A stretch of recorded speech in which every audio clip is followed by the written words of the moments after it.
Everyone, once again, good evening.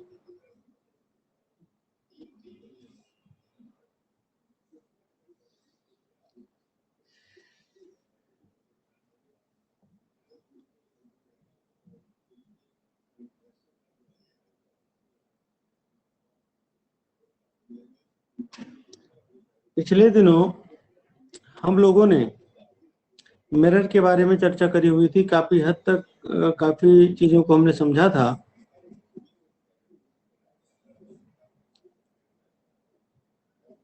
Image formation अब हमें करनी है, लेकिन उसके लिए हमें थोड़ा प्रिंसिपल एक्सिस के बारे में सीखना पड़ेगा और रे फॉर्मेशन के बारे में सीखना पड़ेगा।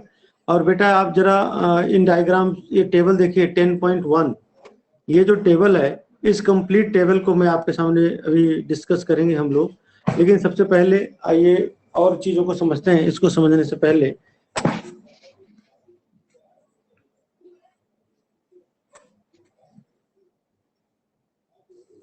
13 स्टूडेंट्स अभी तक क्यों जुड़ पाए हैं आपकी क्लास के। चलिए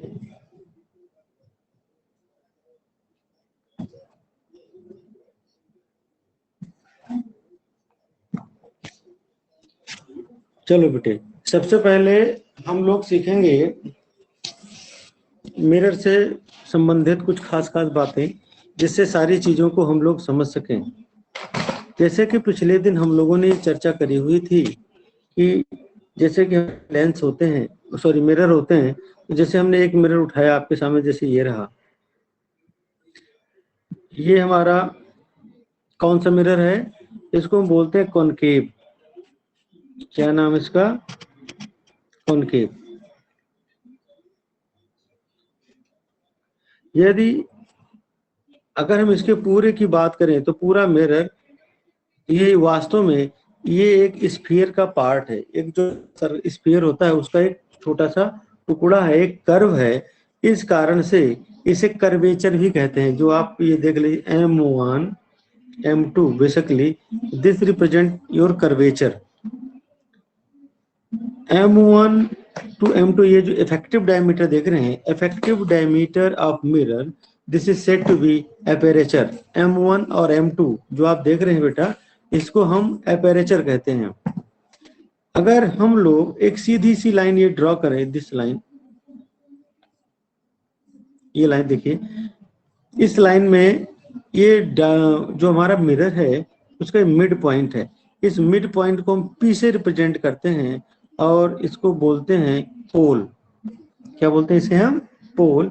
और ये जो C है, ये this is the centre of M1 M2, this is the center of curvature for this region. This is represented by C. इसको हम बेटा C से रिप्रेजेंट करते हैं।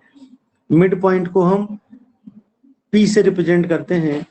और खास बात ये जाननी है हमें कि जब कोई पर्टिकुलर लाइट रे नॉर्मली पैरेलल इंसिडेंट होती है प्रिंसिपल एक्सिस के। अच्छा, सबसे पहले प्रिंसिपल एक्सिस देख लेते हैं हम लोग। The line passing from the center to the pole is known as principal axis। यानी कि ये जो मैंने अभी आपके सामने एकदम सीधी लाइन ड्रॉ करी है, जो कि C से पास होती हुई P को पास आउट कर रही है, इस लाइन को हम बोलते हैं प्रिंसिपल एक्सिस। C और P के जो बीच की दूरी है वो हमारा एक इस कर्वेचर का रेडियस है, इसलिए हम इसको R से रिप्रेजेंट करते हैं। This is represented by R। और जब कोई particular light ray principal axis के पैरेलल इंसिडेंट होती है, like that this, if any light ray incident just parallel to the principal axis, after reflection they pass through the focus. Reflection के बाद वो particular light रे एक point से गुजरती है और उस पॉइंट को हम कहते हैं फोकस। ये जो पॉइंट है इसको हम बोलेंगे फोकस। और खास बात ये ध्यान रखना है कि P और C के ठीक बीच में हमारा फोकस होता है। इस प्रकार से जो बहुत सारी चीजें हमारे सामने आई वो क्या है, यहाँ पे देखिए, A B F, A B the light ray is the incident light, B F is your reflected light, and the point F where the reflected ray is passing out, that is said to be focus. अभी हम focus को बेटा define करेंगे. Point C is your center, point P is your pole. Pole is the midpoint of the particular mirror. आइए हम आगे चलते हैं, इसके बारे में और सीखेंगे. जैसे कि कोई हमारे पास मिरर है, कि डायग्राम पुनः बना दिया. एक कोई पर्टिकुलर लाइट रे सीधे पास आउट होती है. This is our C, this is our F, this is our P. अब हमने बेटा फोकस को डिफाइन करना है. If any light ray incident parallel to the principal axis, इसको थोड़ा सा हम एक प्रॉपर वे में डायग्राम को अरेंज कर लेते हैं.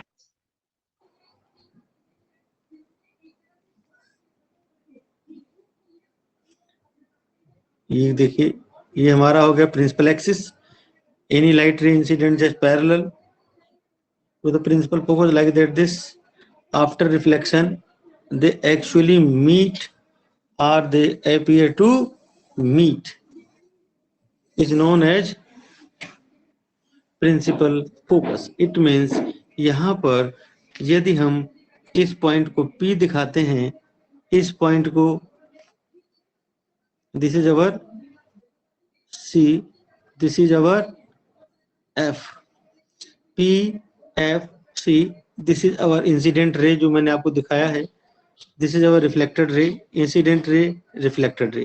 तो पहला डायग्राम ये है जो कहता है कि if any light ray incident parallel to the principal axis after reflection they pass through the focus, that point on principal axis where these rays are converge is called focus. इसे ही बेटा हम फोकस कहते हैं. क्या कहते हैं? Focus या प्रिंसिपल फोकस. फोकस बोलेंगे या प्रिंसिपल फोकस बोलेंगे. इसी प्रकार से अगर हमारे पास ये कनकेव नहीं है, कनकेव मिरर नहीं है, दूसरा इसका नाम है कन्वेक्स. कन्वेक्स मिरर है अगर हमारे पास. कन्वेक्स मिरर का डायग्राम बेटा बनाते हैं आपके सामने. ये रहा कन्वेक्स मिरर. अगर कन्वेक्स मिरर है तो इस पर हम प्रिंसिपल फोकस को कैसे डिफाइन करेंगे? देखिए, ये रहा हमारा प्रिंसिपल फोकस.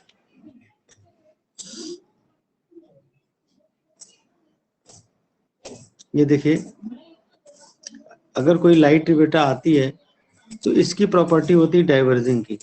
कौन सी प्रॉपर्टी होती है इसकी? डाइवर्जिंग की. ये रेज को डाइवर्ज कर देगा.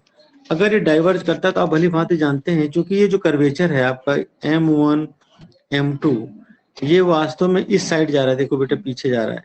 Look here. तो इसका जो सेंटर होगा वो ऑब्वियसली यहाँ होगा. माना ये इसका सेंटर है, तो इसका मिड पॉइंट हो गया बेटे F. ये इसका हो गया पोल.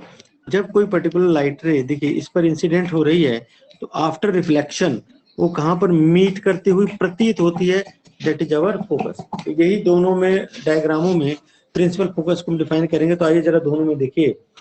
When any light ray incident parallel to the principal axis, देखिए दोनों में लाइट पैरेलल जा रही है. इसमें भी देखिए पैरेलल जा रही है. आफ्टर रिफ्लेक्शन, रिफ्लेक्शन के बाद ध्यान दीजिएगा, after reflection they actually meet at F. Concave के केस में वो एक्चुअली मीट करती हैं, सचमुच मीट करती हैं. And in case of convex they appear to meet, यहाँ पर मिलती हुई प्रतीत होती हैं. क्योंकि जो हमारा मिरर होता है, मिरर में जो हम इमेज देखते हैं वो हमें फील होता है. एक मिनट बेटे.